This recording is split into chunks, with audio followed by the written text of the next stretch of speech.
I do. I've learned learn from you. a lot from What? them. Tell me. I'll tell you what I've learned. I've learned that, well, I've learned that there's some good bands in Holland. Oh, because you didn't think you were. I'm not saying I didn't think of that, but I wasn't very well versed in who they were, do you know what I mean? You don't hear a lot of Dutch bands. The English are very... How come? Because the English are very arrogant and selfish, they think that they do the best, you know, even though at the moment music's pretty crap in the UK.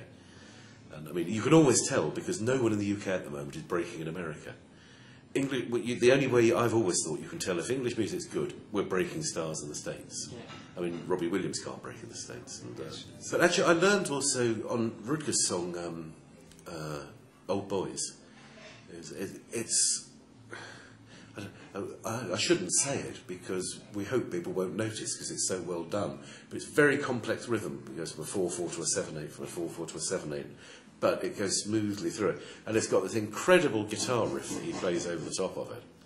And, I mean, I learned a lot just from that song. And at the end of it, it's got... What did you learn from the song? I've never worked on a song like that before.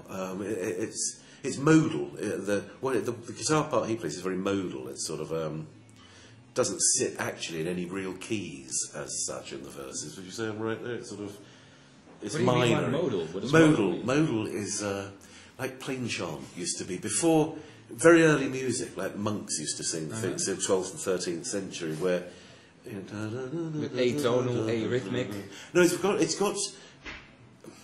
it has definitely got a key to it, but it's almost Moorish, like Arabic music as well. Okay. Guitar part. Okay. It's Eastern feel to it. yeah, had that as well.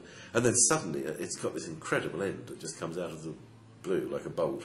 I mean, it really does. And you probably won't mind if I say I haven't heard anything like that since the Beatles. And this thing can bang this new idea that actually sits well in the song. You know, most people do something like that, and you think, oh God, where'd that come from? You know? But this goes bang and off it goes. It's really good. And what did you learn from him? Well, I'm having a shy moment now of all of these compliments. Well, what did I learn? Just pick one thing out to pick. Yeah, we like to use melodies. We're a pop band. We use guitars, but we also like to mingle a lot of melodies. But what the main thing I think I've learned from you is to mix up a whole lot of melodies, like 4 or 5 or 6, and that's the thing we rarely do. What people in general rarely do in pop music. Just mix a stick to lot one of melody, melodies. Yeah, stick to one melody. I think that's very difficult. Yeah. You apparently you probably have the experience of 30 plus years of arranging, so for you it's not too difficult anymore. But I think it's really difficult. I suppose it also comes from the classical music thing that I mean, what I like about their music and what I do is you should develop music. When I just said, they said to me, not too much in the first verse. First chorus, not as much as they say. If you listen to most records these days, what people play in the verse, they play in every verse. What they play in the chorus, they play in every chorus. And if they want to get it bigger, they just put a bigger, louder electric guitar on towards the end. And I mean, you're ripping off the punter. You're not working at your music and developing it. You know, you should start simple and then it should grow. It's organic music. It's like a plant. You know, it should start small and by the end of it be blossom. You know.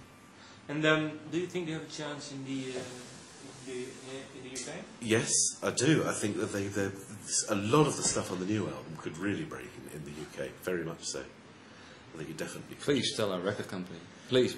I think they should push it in the UK. Definitely, I do.